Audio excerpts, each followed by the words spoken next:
Masayang araw, mga heyo henyo at heyo henya. At muli tayong nagbabalik sa AP Pinasaya.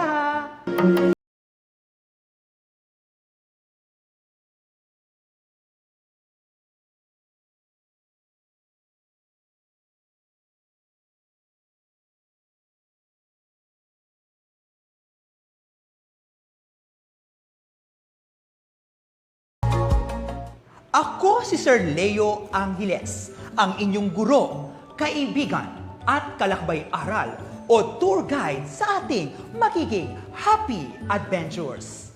Siyempre, kasama pa rin natin si Jeyo at Pia. Pero bago tayo tumungo sa ating bagong aralin, magbalik tanaw muna tayo sa naging kwentuhan nating kahapon. Sinasabi ang Asya ang pinakamalaking kontinente sa buong mundo. Ang salitang Asya ay mula sa salitang asu na ang ibig sabihin ay silangan, kung saan dito sumisikat ang araw. At bahagi ng pag-aaral ng Asya ay ang heograpiya nito. Ngayon naman, para sa balita ko, pakinggan mo. Ang Asya ang naging pangunahing sentro ng mga kaganapang ito. Sa Wuhan, China, sinasabing nagmula ang virus na ito. Lahat man ay nagulantang at nabigla, pero bawat bansa ay nagsagawa ng mga hakbang upang ang pagkalat ay maula. Katulad ng physical distancing, pagsusuot ng face mask at face shield, paggamit ng alcohol at sanitizer. Bukod dito, iisa-isahin natin ang ginagawa ng mga bansa sa Asya sa pagkontrol ng pandaigdigang pandemya. Sa Wuhan, China, ginawang mas estrikto ang pagpasok at paglabas ng kanilang teritoryo. Patuloy pa rin ang kanilang masusing pag-aaral at pagdiskubre ng mga posibleng gamot para sa sakit na ito. Sa Japan, masusing pinag-uusapan kung itutuloy pa o hindi ang pagdaraos ng Tokyo Olympics. Sa Taiwan naman, bagamat napakalapit lamang ito sa China, mass testing para sa lahat ng mga Taiwanese. Ito pa rin si Kuya Jeyo ninyo na nagsasabing matalot man tayo ng takot sa coronavirus na ito. Pansamantala bang huminto ang pag-inog ng ating mundo? Sa bandang huli ay patuloy tayong titindig upang ituloy ang laban ng buhay. Bilang pagpapatuloy ng AP Pinasaya, may tanong ako sa inyo. Madali bang malaman at matandaan ang bawat detalye sa isang napakalaki at napakalawak na kontinente katulad ng Asya? Magkatulad tayo ng iniisip. Hindi nga naman madali ito. Kaya naman, gumawa ako ng paraan upang mas lalo ninyong maunawaan ang pag-aaral ng Asya. Hahatiin natin ito sa iba't ibang bahagi ng parang isang cake at tatawagin natin ang mga bahagi na ito na rehiyon. Ayan, magkakaroon tayo ng 5 bahagi o rehiyon ng Asya. Ngunit bakit nga ba may 5 bahagi ng ating pagkakahati-hati dito? Ano-ano kaya ang mga basihan kung bakit ganito ang pagkakahati-hati ng mga rehiyon? Ang pag-aaral ng Asya ay may 2 batayang pananaw na nakasanayang gamitin at ito ay nakabase sa 2 magkaibang kaisipan ng tao sa pagkakabuo ng heograpiya, kabihasnan at kasaysayan ng Asya. Una ay ang Eurocentricong pananaw o Eurocentric perspective. Ang pangalawa naman ay ang Asia-centricong pananaw or Asian-centric perspective. Ang Eurocentricong pananaw ay nakaugat sa nakasanayang konsepto ng mga Europeo o mga kaluranin ukol sa kapaligiran ng Asya. Batay sa kanilang pananaw, hinati nila ang Asya batay sa kalayuan o kalapitan nito mula sa kanilang lupain na Europa. Kaya naman nagkaroon tayo ng mga katawagang Near East o malapit na silangan. Sa mga lugar na malapit sa Europa, Middle East o gitnang silangan, sa mga lupain na abot pa rin ng kanilang kaalamang heograpikal, at Far East o malayong silangan sa mga lugar na mahirap nilang mapuntahan. Sa ilang siglo rin ng ating kasaysayan, ito ang kanilang ginamit na pananaw dahil sa kakaunting kaalaman at limitadong paglalakbay na naisagawa sa Asya. Sa kanilang pananaw o punto de vista, higit na maunlad ang kanilang kultura kung ito raw ay iyahambing sa kultura at kabias ng Asyano. Itinuturing din nilang tagatanggap lamang ang mga Asyano ng mayayaman at mauunlad na kultura ng mga kanluranin. Katulad nga ng sinabi ko, ito ay dahil na rin sa kanilang limitadong pangunawa sa kontinente ng Asya noong unang panahon. Samantala, ang Asya-sentrikong pananaw naman ay naniniwala sa kaisipang may maunlad at mayamang kabiasnan na ang mga Asyano bago pa man dumating ang mga kanluranin. Kaya dapat itong ibatay sa iba't ibang katangian ng lugar na magagawa lamang sa pamamagitan ng malilimang pag-aaral nito. Kaya naman, sa isang maka-Asyanong pananaw, higit na malinaw ang naging paghahati sa mga rehiyon sa Asya, sapagkat nakabatay ang mga ito sa mga katangiang makikita sa Asya.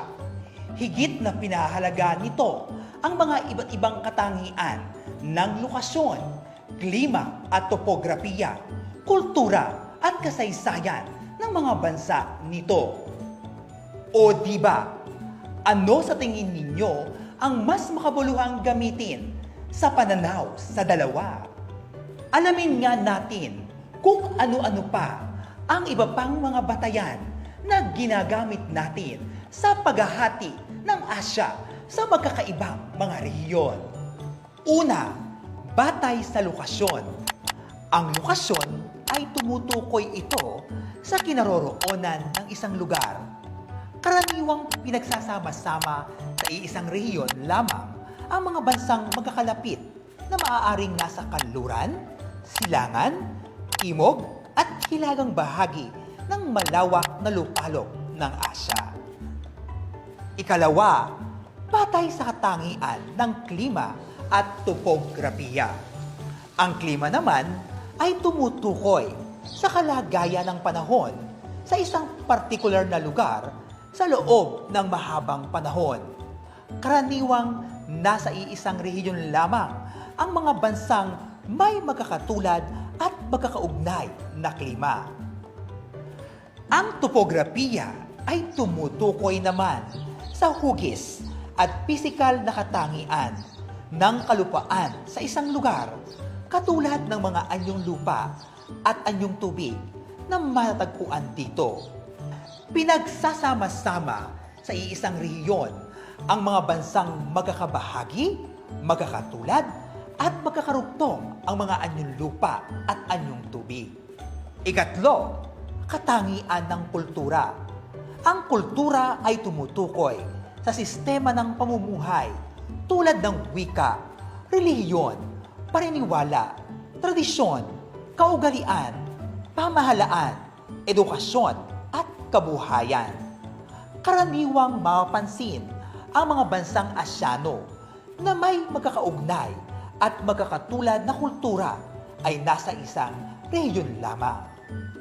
At panghuli, ang kasaysayan at lahi.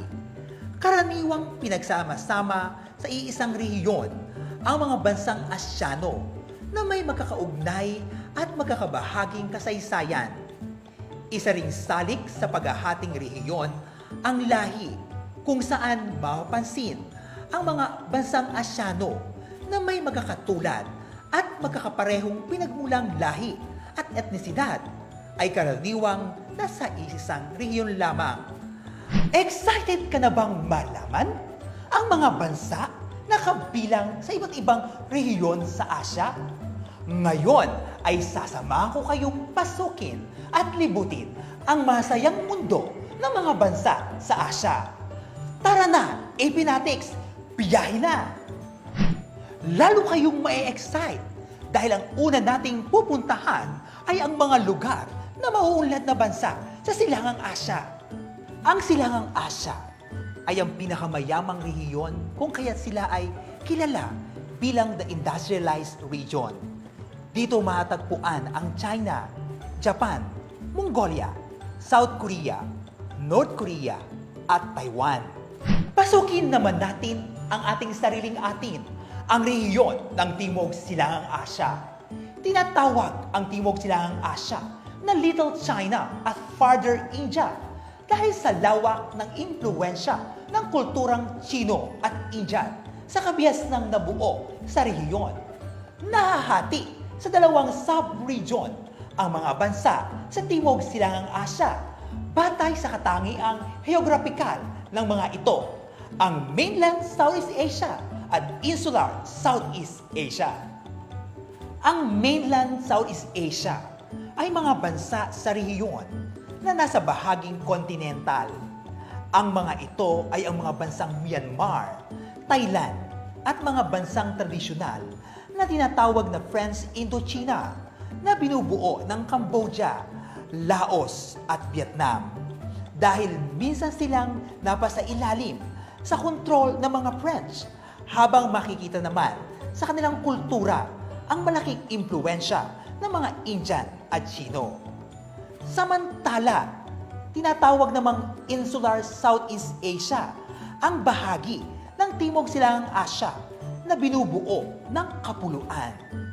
Kinabibilangan naman ito ng bansang Pilipinas, Indonesia, Malaysia, Singapore, Brunei Darussalam, at East Timor. Next stop, ang rehiyon ng puno ng mistisismo, ang Timog Asya. Ang Timog Asya ay kilala sa katawagan na Land of Mysticism dahil sa katangian ng mga filosofiya, paniniwala at relihiyong umusbong dito. Ito ay may anyong hugis at sulok, binubuo ng Bangladesh, Bhutan, India, Maldives, Nepal, Pakistan at Sri Lanka. Pinakamalaking bansa sa Indian subcontinent ang India.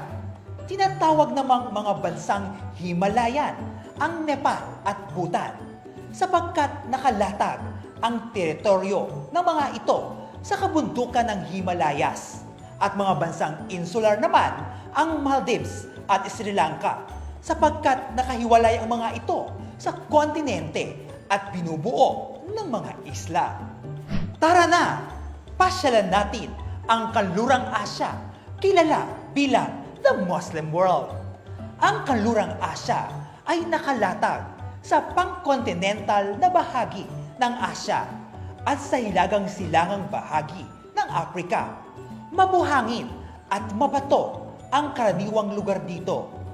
Ang Kanlurang Asya ay binubuo naman ng mga bansang Saudi Arabia, United Arab Emirates, Qatar, Jordan, Iran, Iraq, Syria, Israel, Cyprus, Lebanon, Kuwait, Georgia, Armenia, Azerbaijan, Bahrain, Yemen, Oman, Afghanistan, at bahaging Asya ng Turkey.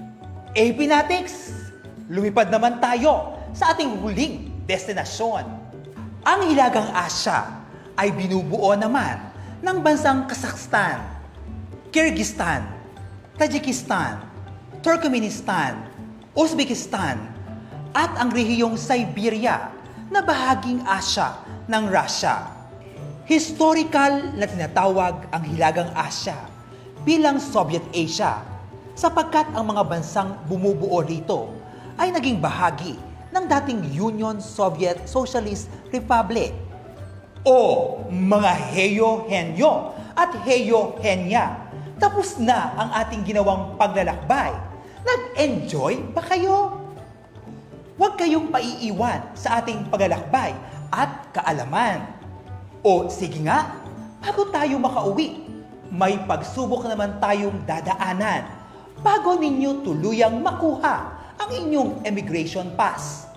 Kailangan muna nating tukuyin kung nasaan ang mga rehiyong ito sa ating mapa. Iisa-isahin naman natin ang 5 rehiyon ng Asya. Babanggitin ko lamang ang mga rehiyon ng Asya at pagkabilang ko ng 3, ituro mo kung nasaan ito sa mapa. O kaya naman, magbibigay ka ng mga bagay na nalaman mo ukol dito. Handa ka na ba? Nasaan sa mapa ang Timog Silangang Asya? Kung ito ang tinuro mo, ang galing mo. Yan ang Timog Silangang Asya. Pakituro naman ang Silangang Asya. Kung ito ang itinuro mo, mahusay. Yan nga ang Silangang Asya. Pakituro naman ang Timog Asya. Kung ito ang iyong tinuro, magaling. Yan ang Timog Asya. Nasaan kaya ang Kanlurang Asya? Kung ito ang tinuro mo, tama ang sagot mo. Yan ang Kanlurang Asya. Pakituro nga kung nasaan ang Hilagang Asya. Kung ito ang tinuro mo, tumpak. Yan ang Hilagang Asya. Pangalawang hamon.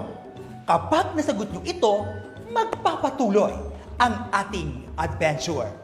Kumuha kayo ng papel at ballpen at iguhit ang butterfly map na inyong nakikita sa inyong screen.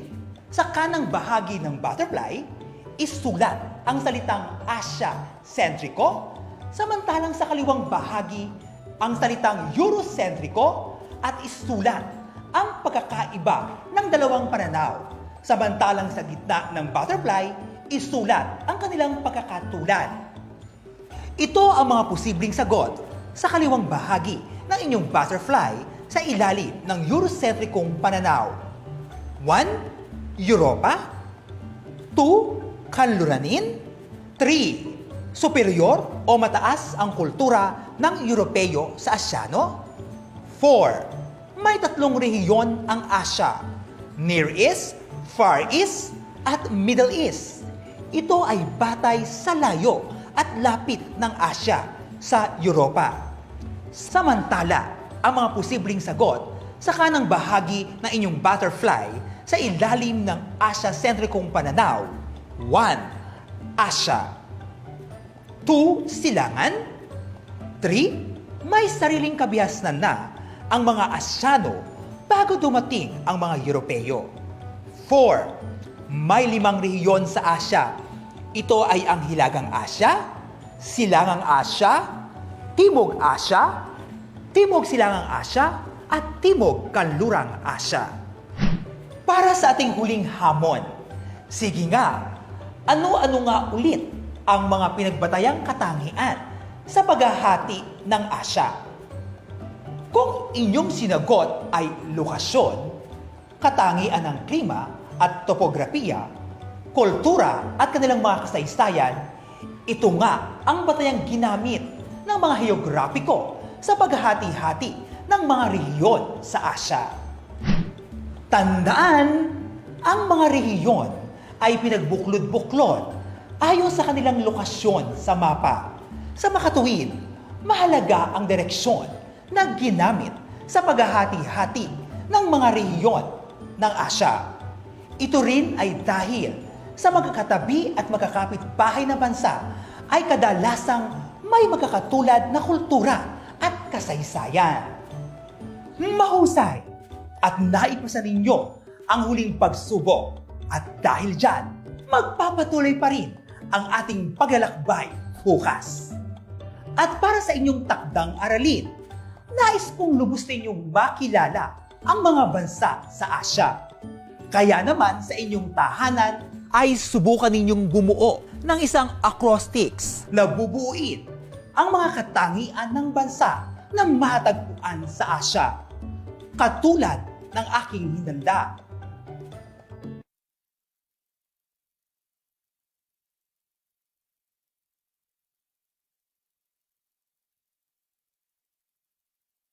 Sige, subukan ninyo. Masaya ito. Gamitin naman ninyo sa iba pang mga bansa sa Asya. Mga Heyo Henyo at Heyo Henya, pansamantala akong magpapaalam at kita-kit sa susunod na aralin. Lagi ninyong tandaan, ang pag-aaral ng Asya ay mahalaga at masaya. Kaya ugaliing tumutok at manood sa susunod na episode ng AP Pinasaya na laging magbibigay sa inyo ng ngiti, saya at ligaya at pag-asa. Ako pa rin si Sir Leo Angeles na nagsasabing mag-aral ng kasaysayan upang saysay ng mga salaysay ay ating matutunan. AP na saya.